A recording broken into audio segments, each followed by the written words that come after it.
सावधान। इडमो अर्हन्ताडम् इडमो सिद्धाडम् इडमो आयरियाडम् इडमो वज्झायाडम्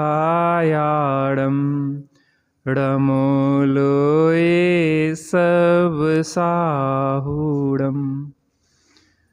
नमः समय साराय श्वानुभूत्या चकासते चित्स्वभावाय भावाय सर्वभावान्तरच्छिदे वन्दितु सर्वसिद्धे ध्रुवमचलमणोभवं गदिं पत्ते वोच्छामि समय पाहुड मिडमोसद केवली भड़िदम परलक्ष्य तजो निज तत्व भजो आत्मन निज में ही शांति मिले आत्मन निज में ही शांति मिले। श्री ग्रंथाधिराज समयसार। इसके निर्जरा अधिकार के माध्यम से हमारी यहाँ पे चर्चा चल रही है। यहाँ पे निर्जरा अधिकार में कुंद आचार्य देव ने दूसरे तरीके से कुछ घटाया ज्ञानी के ऊपर। तो उन्होंने इस तरीके से कहा 193 गाथा में, चेतन अचेतन द्रव्य का उपभोग इंद्रिय समूह से जो जो करे सद दृष्टि वह सब निर्जरा कारण बने। 379 पेज है मेरे में, आपके में देख लेना क्या है। 193। हाँ 193 नहीं, वो तो सामान्य भूमिका बना रहे अपन, देख रहे हैं उस विषय को। 379 पेज है मेरे में, मिल गया होगा आपको। प्रारंभ में ही है निर्जराधिकार के। सम्यक दृष्टि जीव जो इंद्रियों के द्वारा अचेतन तथा चेतन द्रव्यों का उपभोग करता है वह सब निर्जरा का निमित्त है। अब मुझे ये समझ में नहीं आती है। देखो, एक बार एक गांव का व्यक्ति गुड़ लेने गया। कहाँ गया?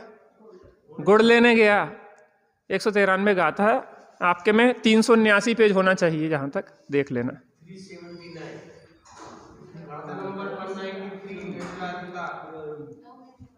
अब एक बार एक व्यक्ति गुड़ लेने गया, और गुड़ लेने गया तो उसने 5 किलो गुड़ खरीदा, और 5 किलो गुड़ खरीदा उसने। उसके बाद उन्हें सेठ जी ने पूछा, क्यों भैया क्या काम करते? कहने क्या है, गैया वगैरह हैं, सो हम घी बेचते हैं। कहने अच्छो घी है? कहने बहुत बढ़िया है, शुद्ध है, पेवर है। तो नहीं, एक काम करियो, हमें 5 किलो घी लेता ही हो, कल 5 किलो घी लेता ही हो। अब वो उसने क्या किया, 5 किलो घी लेके गया तो वो 4.5 किलो निकला। कितना निकला? 4.5 किलो निकला। तो सेठ जी कहने बेईमानी करते हो, 5 किलो घी बता के और 4.5 किलो दे। तो कहने सेठ जी हम क्या करें, हमारे पास कोई 5 किलो को बांट नहीं है। तो जो आपसे गुड़ ले गए थे 5 किलो, तो एक तरफ रखा उस गुड़ को हमने, और दूसरे तरफ तोल दिया घी। क्या किया हमने? एक तरफ 5 किलो गुड़ रखा और दूसरे तरफ रख दिया घी, और हम तोल के लेते आए। हमें क्या पता था कि आपके देने के वाट अलग हैं और लेने के वाट अलग। तो महाराज हमें आपकी बात समझ में नहीं आती, कैसी बात कर रहे हो कि सम्यक दृष्टि इंद्रिय के भोगों को भोगे तो उसकी निर्जरा हो और हमें बंद हो। बात समझ में आती कि नहीं आती? इंद्रियों के भोगों को भोग रहा है ज्ञानी सम्यक दृष्टि, उसकी निर्जरा हो रही है, और हम लोगों को बंद हो रहा है। ये बात हमें समझ में नहीं आती। ये क्या आगे देखो, और आगे देखते हैं। 194 गाथा, 382 पेज है मेरे में। पर द्रव्य के उपभोग निश्चय दुख वा सुख होय है।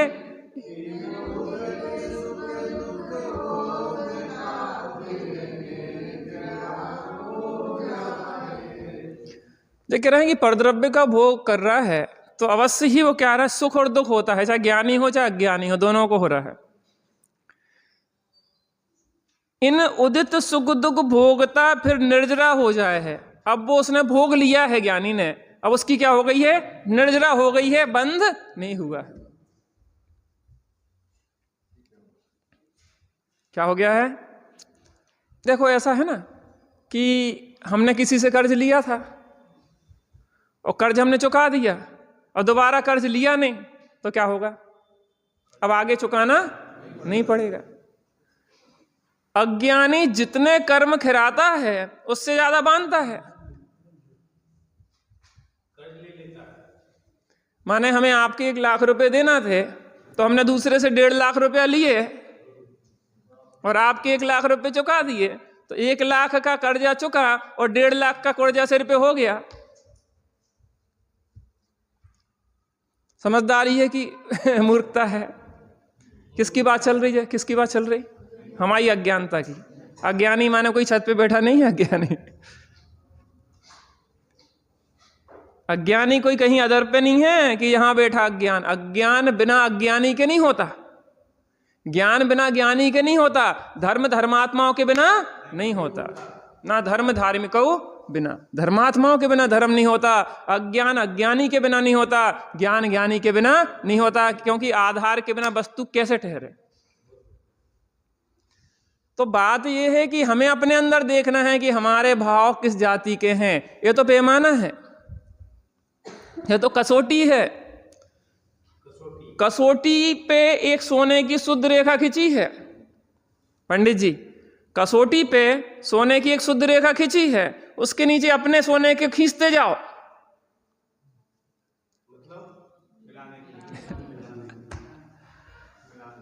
फिर से एक 24 कैरेट टंच शुद्ध सोने की रेखा खींच दी सामने, ये खींची है सोने की शुद्ध रेखा 24 कैरेट। अब इसके नीचे अपनी रेखाएं खींचते जाओ सोने की, ले आके अपना सोना लगाते जाओ और फिर मैच करो कि हमारी स्थिति हम कहां पे खड़े हैं। अगर उससे सोने की है कि नहीं है, हमारे में कितनी खोट है, अगर उससे बिल्कुल ज्यों की त्यों मिल रही है तो कोई दिक्कत नहीं, और अगर कहीं कमी है तो उसको दूर कर लो। देखो एक चीज बताएं, हमने अपने को बहुत कोसा है, अनादिकाल से कोसते चले आ रहे हैं कि हम जैसा दुष्ट पापी कुछ नहीं है। अरे इस कोसने से कुछ नहीं होगा, हमें अपनी प्रभुता को देखना है कि हम जैसा प्रभु कोई नहीं है। हम जो प्रभु हैं, त्रिकालिक ध्रुव का कारण परमात्मा, वो जो आज प्रभु बने हैं ना, उनने भी अपने निज ध्रुव कारण परमात्मा जो त्रिकाल शुद्ध है उस निरावरण का आश्रय लिया तो पर्याय में भी निरावरण हो गए। उनके गीत गाने अकेले से नहीं होगा, उनसे प्रेरणा लेना है, उनसे सीखना है। हो मेरी ऐसी दशा जैसी तुम, वो सिद्ध भगवान हमारे लिए आदर्श हैं, उन जैसा बनना है। हम वो शुद्ध रेखा खिंची हुई है, शुद्ध पूरी 100 टंची निर्विकार, माने ऐसा मेरा स्वरूप है और ऐसा मुझे होना है।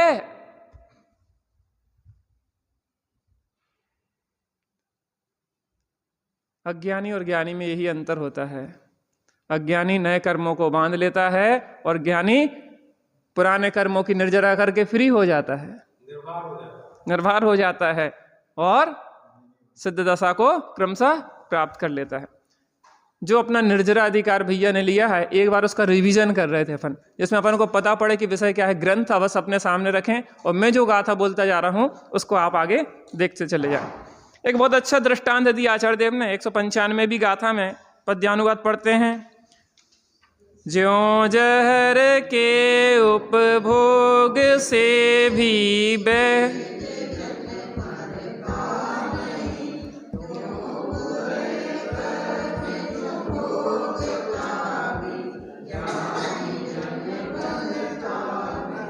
गजब कर दिया आपने, जहर भी बेईमान है। मुंह देखी बातें चलती हैं। आदमियों तो कहते हैं अपन कि मुंह देखी बातें कर रहे हो भैया, लेकिन जहर भी मुंह देखी बातें करता है क्या? एक जहर खाए सो मरे ना, और दूसरा जहर खाए सो मर जाए, ऐसा होता है। अगर उस वैद्य के द्वारा उस जहर का सेवन किया कराया जाए तो मैं आपसे पूछता हूं, कीमो क्या है? कीमोथेरेपी अलग है, कीमो की बात कर रहा मैं। कीमो क्या है? किंग कोबरा जो सांप है उसका जहर निकाल के वो कीमो बनाया जाता है। जो सबसे खतरनाक सबसे जहरीला सांप है उसको मार के उसका जहर निकाल के, अरे मारते हैं। मैं ये कह रहा हूं कि आपको रोज रोज पीड़ा दी जाए, आपका ब्लड में रोज रोज निकालूं, आपको पीड़ा दे के तो मरण से ज्यादा तकलीफ है कि नहीं है? और क्रमशः मरेंगे कि नहीं मरेंगे हम? मुझे ये बताइए कि रोज मेरा ब्लड निकाला जाए, जैसी तुंकारी का निकाला जाता था। आपने कथा सुनी होगी कि कितनी क्रोधिन थी और वो आधी रात को निकल गई घर से और उसको वहां रंगरेज के यहाँ गई और वहां पे उसका रोज ब्लड निकाला जाता था रंगने के लिए। पुराने जमाने की बात है, रोज ब्लड निकाला जाता था। कैसी पीड़ा है, एक बार मर जाए तो वैसी क्या रोज मरण जैसी पीड़ा है भाई साहब। सर्पों को कितनी पीड़ा दी जाती है। उन बिच्छुओं को देखा होगा आप, देखना यूट्यूब पे, ऐसे दबा दबा के उनका जहर निकाला जाता है। उन सर्पों को कितनी तकलीफ दे दे के उनका जहर निकाला जाता है, आपको पता है। और धीरे धीरे करके वो जीव कमजोर होते होते मरण को प्राप्त नहीं होगा, जीवन भर का बंधन कर लेते हैं। जब तक जिएगा तो उसके साथ तकलीफ देंगे उसको। बात तो दूसरी चल रही। तो वो जो जहर है, अगर कोबरा आपको काट खाए तो आप जिएंगे कि मरेंगे? हम जिएंगे कि मरेंगे? मरेंगे। लेकिन वही कोबरा का जहर कैंसर के पेशेंट को दिया जाता है तो क्या होता है? वो मरने की जगह क्या होता है? जी जाता है। कितना अंतर है आप सोचो। ज्यों जहर के उपभोग से भी वैद्य जन मरता नहीं, त्यों उदय कर्म जो भोगता भी ज्ञानी जन बनता नहीं। कर्म के उदय को भोग रहा है ज्ञानी, उसके भी आदि बंधन को प्राप्त नहीं हो रहा है। क्यों नहीं हो रहा है? अब दूसरा दृष्टांत, क्या गजब गजब के दृष्टांत दिए। ज्यों अरति भाव जुमद पी कर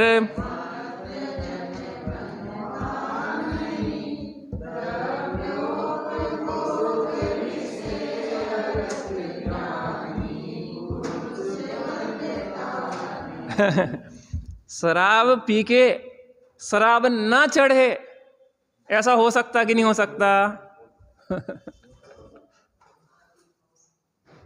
क्या कहा? शराब पी के भी शराब ना चढ़े, ऐसा हो सकता कि नहीं हो सकता? एक आपने गाना सुना होगा, नशा शराब में होता तो नाचती बोतल। नशा शराब में है, अगर शराब में होता तो बोतल क्यों नहीं नाच रही? आदमी नाच रहा है। कौन? आदमी पी के नाचने लग रहा है, और बोतल जिसमें भरा है वो महीनों वर्षों सालों से, वो शराब की बोतल तो नाचती दिखी आपको आज तक? माने वो बोतल में शराब डली है तो बोतल को कोई फर्क नहीं पड़ रहा है, अप्रभावी है। और वही बोतल की शराब आदमी में डल जाती है तो वो नाचने लग जाता है। बात समझ में आ रही कि नहीं आ रही? लेकिन ऐसा भी हो सकता है कि कोई व्यक्ति पिए, वो शराब चढ़े, और कोई व्यक्ति पिए और उसका नशा ना चढ़े। ऐसा हो सकता कि नहीं हो सकता?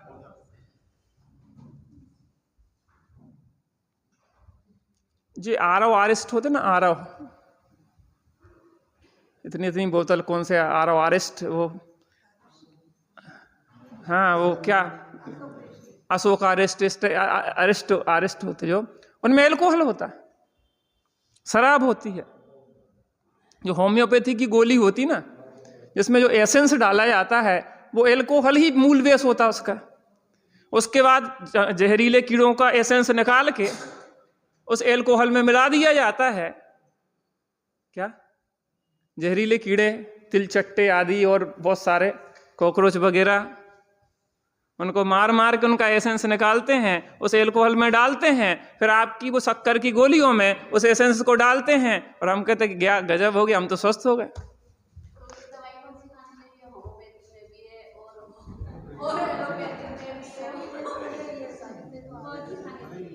किसने कह दिया सब में आ रही? अरे अभी मैं दवाइयों का नहीं कर रहा डिटेल, मैं अभी शराब की बात कर रहा हूँ। हाँ मैं बता दूंगा आपको। मैं ये कह रहा हूँ दवाई खाना ही नहीं चाहिए। अब उसकी बाद में बताएंगे, अभी मैं आपको पेथी नहीं बता रहा कि कौन से पेथी करो कौन से नहीं करो। ऐसी दिनचर्या रखो कि बीमार ना होना पड़े। सुनिए ध्यान से, मन स्वस्थ होगा तो तन स्वस्थ होगा। प्रसन्न रहो, प्रसन्नता सबसे बड़ी औषधि है। और बहुत प्रसन्नता आती है तत्व ज्ञान और स्वानुभव से। सबसे बड़ी दवाई बता दी हमने। हर स्थिति में प्रसन्न रहो। हमने जितने सतियों के इतने सारे भैया ने दृष्टांत दिए हैं, उनने सीता हो चाहे अंजना हो चाहे चंदनवाला हो चाहे जितनी है, इतनी प्रतिकूलताओं के बाद भी उनकी प्रसन्नता छीनने में कोई समर्थ नहीं रहा। इतने मुनिराज हुए, इतने उपसर्ग हुए, चाहे वो यशोधर मुनिराज हो, चाहे पार्श्वनाथ मुनिराज हो, चाहे सनत कुमार हो, कल रबादिराज मुनिराज की चर्चा की थी। इतनी प्रतिकूलताएं रहीं, शरीर में रोग भी रहा लेकिन प्रसन्नता छीनने में समर्थ नहीं रहा। मन की प्रसन्नता रही तो तन भी धीरे धीरे स्वस्थ हो गया। आप प्रसन्न रहिए, आनंदित रहिए, और वो आनंदित रहेंगे तत्व ज्ञान के बल से। विषयों के बल से तो और दुख होगा, रोग लगेगा। जो भोग हैं वो रोग के कारण है। रोग के जड़ में भोग है। अगर रोग नहीं करना है तो भोग में मत लगे। बात दृष्टांत पे चलो। शराब पीते हुए भी नशा नहीं चढ़ रहा है। क्यों? क्योंकि अरति भाव से पी रहा है।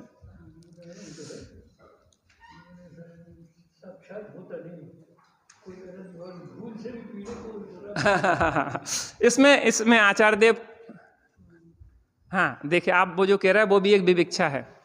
देखो इसमें आचार्य देव ने इस बात में विशेष लिखा है, अरति भाव माने वो जो नशे की विरोधी कोई उसमें चीज डाल के, नशा रोधक चीज डाल के अगर शराब भी पिलाई जाए रोधक, तो वो चढ़ती नहीं। यहां तो मूल दृष्टांत से दृष्टांत बताना है। क्या बताना है? हाँ, द्रव्योपभोग विषय अरत ज्ञानी पुरुष बंधता नहीं। ज्ञानी बंधता नहीं है। क्यों नहीं बंधता? क्योंकि वो अरति भाव से उन विषयों का भोग कर रहा है। ज्ञानी पे तो फिट हो रहा, वो तो दृष्टांत एक देश होता है। मैं ये कह रहा हूं कि कई बार हमें बलात् नहीं करना पड़ते। बलात् माने जबरदस्ती नहीं करना पड़ते, बिना इच्छा के नहीं करना पड़ते। कर रहे कि नहीं कर रहे, लेकिन अंदर से रुचिपूर्वक कर रहे कि नहीं कर रहे।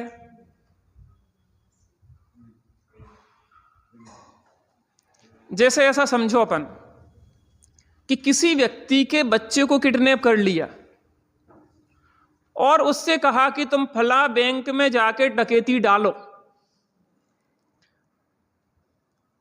अब वो व्यक्ति डकैती डालता हुआ दिख रहा है, वो गलत कार्य करता हुआ दिख रहा है, लेकिन वो कर रहा कि नहीं कर रहा, करना चाह रहा कि नहीं करना। अब देखो, कर रहा कि नहीं कर रहा माने अभिप्राय की तरफ से नहीं कर रहा, बाहर में करता दिख रहा है। पंडित जी, बाहर में तो वो करता हुआ दिख रहा है, लेकिन अंदर मन से कर रहा कि नहीं कर रहा, श्रद्धान में उसको भला मान रहा कि नहीं मान रहा।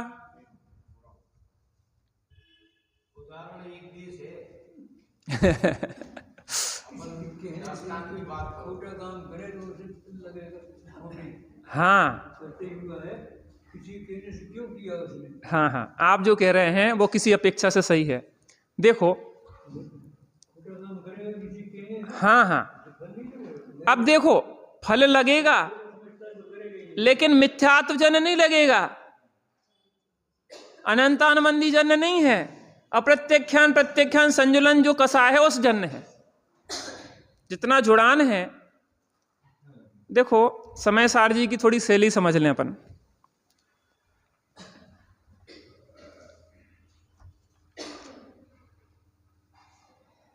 मैं आपको यहाँ ग्रंथ से ही पढ़ा दे रहा हूँ।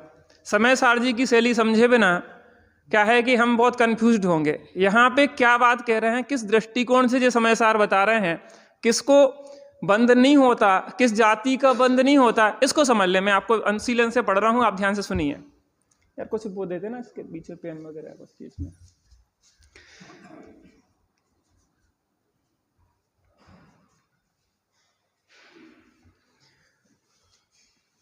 यहां जो यह कहा गया है कि ज्ञानी की इच्छा नहीं है, राग नहीं है, भोगों की आकांक्षा नहीं है, इस कारण भोग भोगते हुए भी उसे बंध नहीं होता। बार बार यही तो प्रश्न खड़ा हो रहा ना कि एक शराब पिए, एक को चढ़ जाए, एक को ना चढ़े, ये बेईमानी की बात नहीं है। लेकिन किस अभिप्राय से आचार्य देव कह रहे हैं उसको समझो। उसका आशय दर्शन मोह संबंधी इच्छा से है। समझ में आ रहा?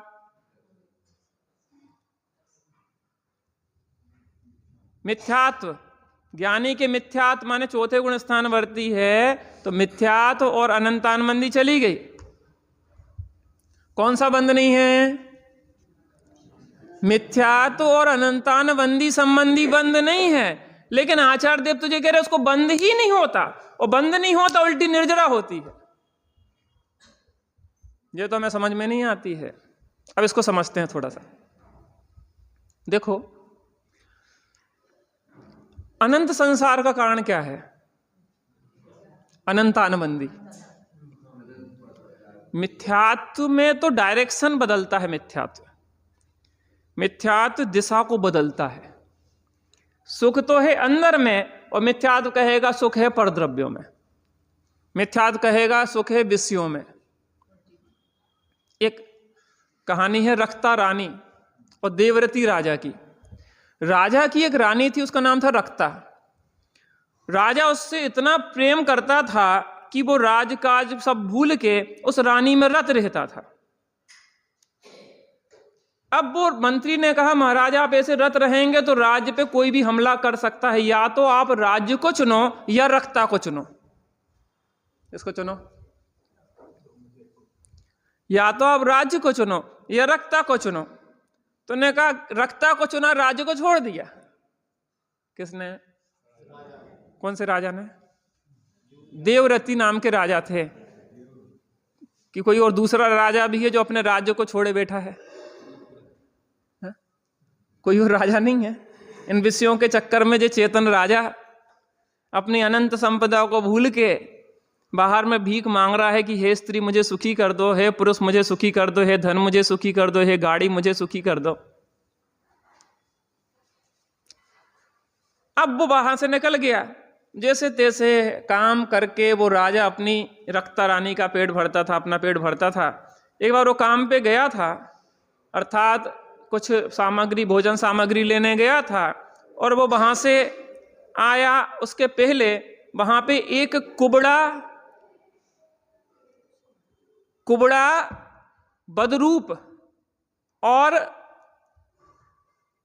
माने जिसमें अनेक प्रकार के रोग है, अनेक प्रकार के दुर्गंध आ रही है, ऐसा व्यक्ति वहां पे आया, गवैया, गीत गाता हुआ। वो सुंदर रक्ता रानी उस कुबड़े गायक पे मोहित हो गई,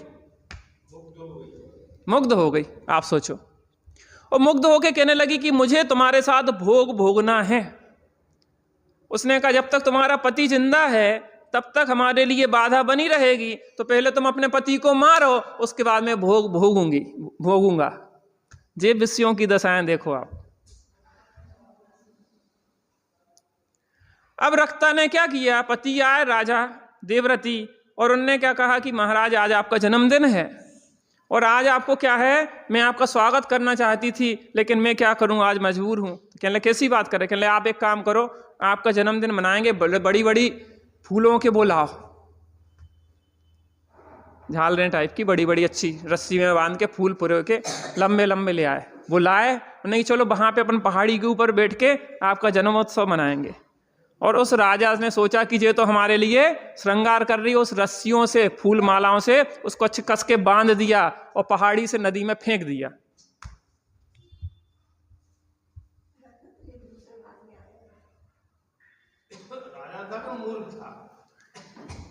हम लोग कौन हैं? ये दृष्टांत हमें अपने ऊपर देखना है, हमारे ऊपर घटित हो रहा है तो दूर कर लेना, उसमें क्या है। अब उसने फेंक दिया। अब वो उस गवैया को क्या करती थी कि वो चलने में असमर्थ था, चल नहीं पाता था अच्छे से, तो उसको टोकरी में रखती थी रक्ता रानी और अपने सिर पे लेके उसको जाती थी और नाचती थी। वो गाता था और ये नाचती थी। मैं ये कह रहा, उस रक्ता रानी की दुर्दशा किसने की? दर दर की भीख मांगने के लिए, ठोकर खाने के लिए किसने प्रेरित किया? उसकी अंदर की कुबुद्धि ने। और हमारी दशा क्यों हो रही है ऐसी? कौन हमें दुखी कर रहा, कौन हमें बांध रहा है? उस देवव्रती राजा की दशा क्यों हुई? क्योंकि भोगों में सुख बुद्धि से। ज्ञानी की भोगों में सुख बुद्धि नहीं है। मिथ्यात्व की चर्चा चल रही थी। मिथ्यात्व माने वो रक्ता रानी है तो राजा की रानी, और मोहित किस पे है? कुबड़े गवैया पे। तो वो दुर्दशा का कारण क्या है उसका?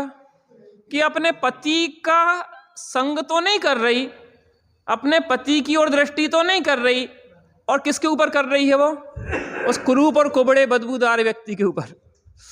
हम ये करें, अंदर में चैतन्य आत्मा हाजरा हजूर भगवान आत्मा विराजमान है, जो अनंत सुख की घान है, शुद्ध है, बुद्ध है, निरंजन है, निर्विकार है, जिसकी एक क्षण की दृष्टि निहाल कर देगी।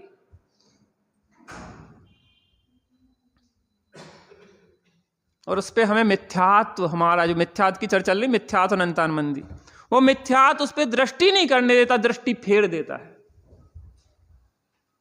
यहां देखते हैं तो आनंद है और वहां देखते हैं तो 274 नंबर कलश इसी समय सार जी का। एक तरफ देखते हैं तो कसायों का क्लेश है और एक तरफ देखते हैं तो अनंत शांति है। एक तरफ देखते हो तो 3 लोग इस प्रायमान होते हैं और एक तरफ देखते हैं तो शुद्ध चैतन्य घन है। कहां देखना अपन को? हमें उस रानी की मूर्खता पे तो समझ में आ रही कि ये कितनी मूर्ख है, लेकिन हमें अपनी मूर्खता दिखाई नहीं दे रही है।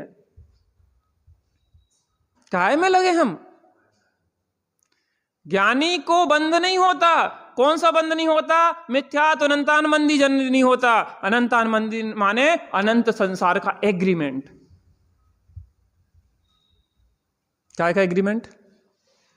अनंत संसार का एग्रीमेंट, अनंत दुखों का एग्रीमेंट। और ज्ञानी ने वो एग्रीमेंट खत्म कर दिया है, वो विपरीत डायरेक्शन बंद कर दिया है। मैं ये कह रहा हूं, हम कहीं जाते हैं तो कई बार क्या होता है कि भटक जाते, रास्ता भटक जाते तो बड़े परेशान थे, लेकिन हमें पता पड़ गया कि अब ये रास्ता सही है। अब बहुत भटक रहे थे, 2-4-6 घंटे से परेशान हो रहे थे, सही रास्ता नहीं मिल रही थी। अब सही रास्ता पे आके खड़े हो गए। अब थक गए थे तो थोड़ी देर आराम किया। अब आपकी मंजिल दूर है कि पास है? पहले दौड़ रहे थे तो मंजिल दूर होती जा रही थी, अब खड़े हैं तो भी मंजिल पास है, क्योंकि डायरेक्शन सही है। मिथ्यात्व के जाने पे, सम्यक्त के होने पे डायरेक्शन सही हो जाता है और वो चलेगा, थोड़ा चलेगा, धीरा चलेगा, लेकिन अपनी मंजिल पे पहुंचेगा। कहते हैं हमारा डायरेक्शन सही है तो लोग कहते हैं चलते करो, खड़े करो। सही ट्रैक पे तो आ जाए हम, खड़े हो जाओ, कोई बात नहीं। सही दिशा में मुख करके खड़े हो गए तो समझ लो कि अब मंजिल दूर नहीं है। सही प्रारंभ ही सही अंत का प्रारंभ है।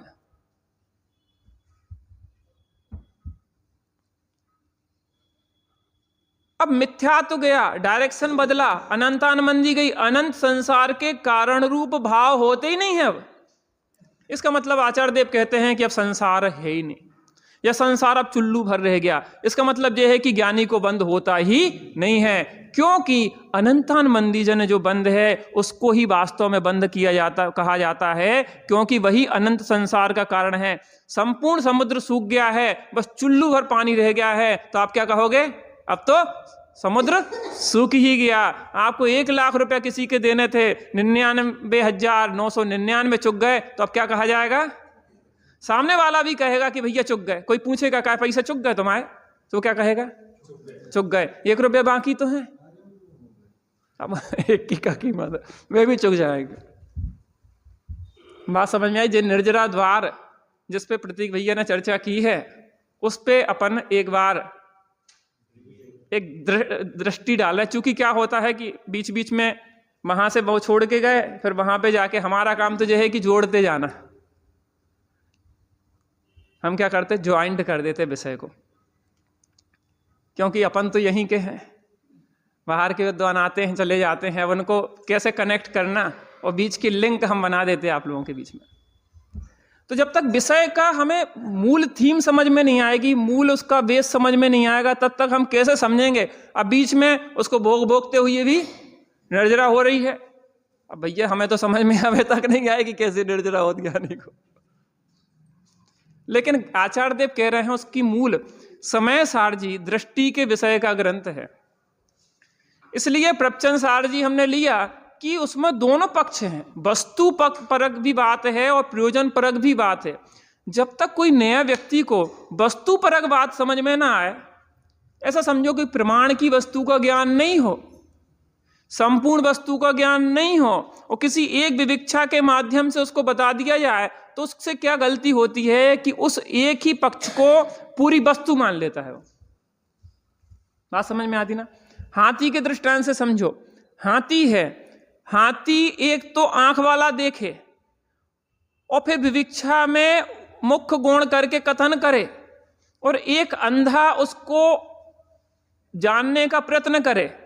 अब अंधे के जानने में और एक आंख वाले के जानने में अंतर होगा कि नहीं होगा? यद्यपि दोनों एक समान कथन करते हुए दिखाई देंगे, वो भी कहेगा कि हाथी खंबे जैसा होता है, कौन? आंख वाला, और अंधा भी कहेगा कि हाथी खंबे जैसा होता है, लेकिन दोनों के कथन में अंतर है। कथन मीन्स कथन तो एक सा होते हुए भी अभिप्राय में अंतर है कि नहीं? अंधा समझ रहा है कि खंबा जितना अर्थात पैर मात्र ही हाथी है, और ज्ञानी कह रहा है कि ये एक अंग हाथी का है।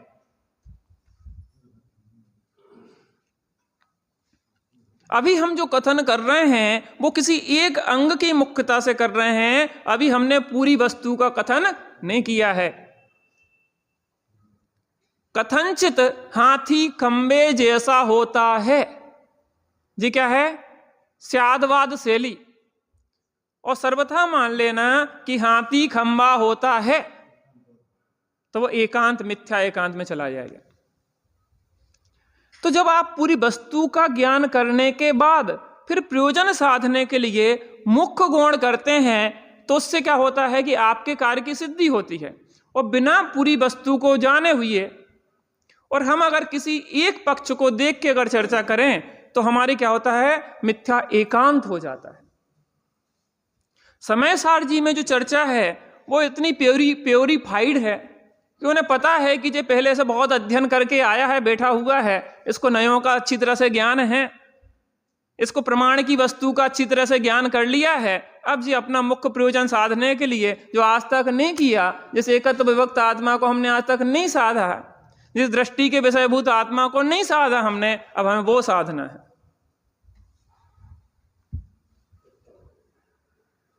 तो वस्तु स्वरूप बिल्कुल एकदम कॉन्सेप्ट क्लियर होना चाहिए। 6 द्रव्य 7 तत्व 9 पदार्थ वस्तु का स्वरूप, प्रमाण की जो वस्तु है उसका स्वरूप बिल्कुल सही हो, फिर मुख्य गुण करके कथन किया जाए, वो सही है। तो यहां पे आचार्य देव क्या कर रहे हैं कि दृष्टि के विषयभूत आत्मा को दर्शाना चाह रहे हैं, जो प्योर है, प्योरीफाइड है, जो शुद्ध है, जो बुद्ध है, जिसमें किसी विकार ने प्रवेश ही नहीं किया। ज्ञानी को बंध नहीं होता, क्योंकि ज्ञानियों को मिथ्यात और अनंतानमंदी जन्य बंध नहीं होता है, क्योंकि उसके आत्मा की अनुभूति पूर्वक इन कसायों का, इन कर्मों का अभाव हो चुका है। अब बाकी जो हैं, ऐसा समझो कि मिथ्यात्व है राजा और अनंतानमंदी है सेनापति। मिथ्यात्व है राजा और अनंतानमंदी है सेनापति। जिस सेना का राजा मर जाए और जिस सेना का सेनापति मर जाए, अब वो सेना कितनी देर टिकेगी? एक क्षण में भागने वाली है। ऐसे ही जिसका मिथ्यात्व चला गया, जिसकी अनंतानमंदी चली गई, अब उसका तो संसार खत्म ही हो गया। आदमी कहेगा कि वो तो हार गए। क्यों हार गए? जिस क्रिकेट की टीम में, जो क्रिकेट में बैटिंग करने वाले थे, वो सब आउट हो चुके, अब बॉलर रह गए। तब क्या होगा? भैया वो तो गए। ऐसे ही यहां पे जो गई, तो मिथ्यात, यहां समयसार जी की मूल बेस क्या है? वो कह रहे हैं कि मिथ्यात अनंतानमंदी चला गया, मिथ्यात अनंतानमंदी संबंधी बंध रुक गया, तो उसको बंध होता ही नहीं है, क्योंकि इतना सा जो बंध है उसकी कोई गिनती ही नहीं होती। अपन थोड़ा सा इस विषय को थोड़ा समझ लें 2-4 दिन में, क्योंकि आपकी जो फ्लो चल रहा था मैं उसको बदलना नहीं चाहता। एकदम से आदमी का ब्रेक लगा दो तो एक्सीडेंट का खतरा रहता है। फिर अपने प्रवचन सार जी पे अपन आएंगे क्रमशः द्वितीय अंतराधिकार पे, लेकिन इसका थोड़ा सा निर्जराधिकार जो भैया ने लिया है, एक बार उस पर एक सामान्य दृष्टि डालने का भाव है। आपकी क्या मर्जी है? चलिए थोड़ी देर बैठते हैं अपन।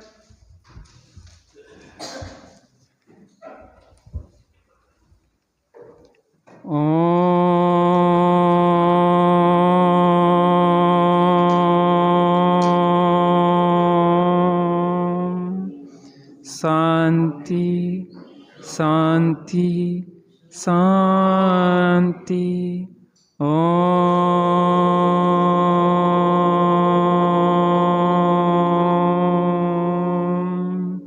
शांति शांति शांति।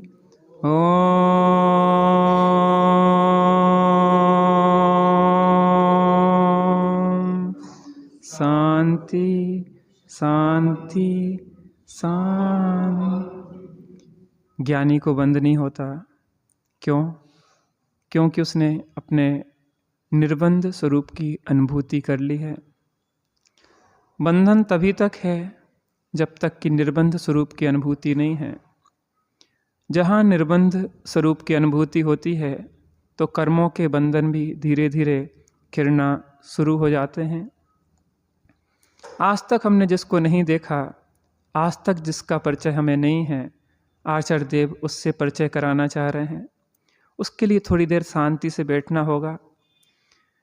विकल्पों में समझा जाता है, निर्विकल्पता में उस तत्व की अनुभूति की जाती है। थोड़ी देर बिल्कुल शांत होके उस एकत्व विभक्त आत्मा को हम देखने का अभ्यास करते हैं। बिल्कुल शांत होके उसको देखने का अभ्यास करें।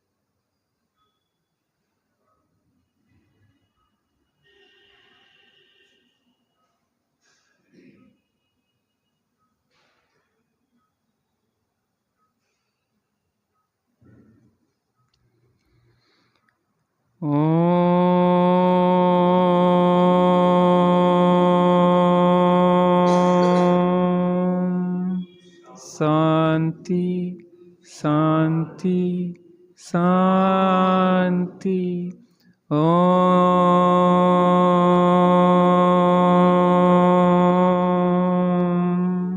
शांति शांति शांति। ओम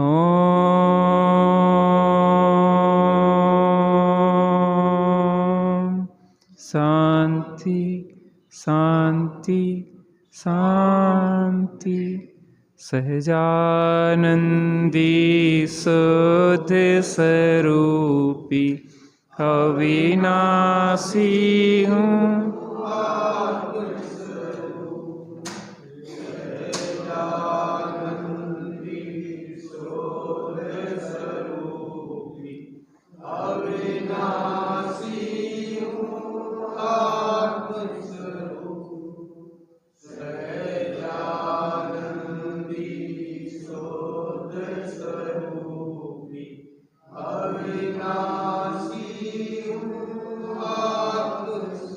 देखिए, हर शुक्रवार की तरह इस शुक्रवार भी आश्रम में 7:30 बजे से त्यागी साहब का स्वाध्याय रहेगा। कृपया आप सभी लोग लाभ लें उसको।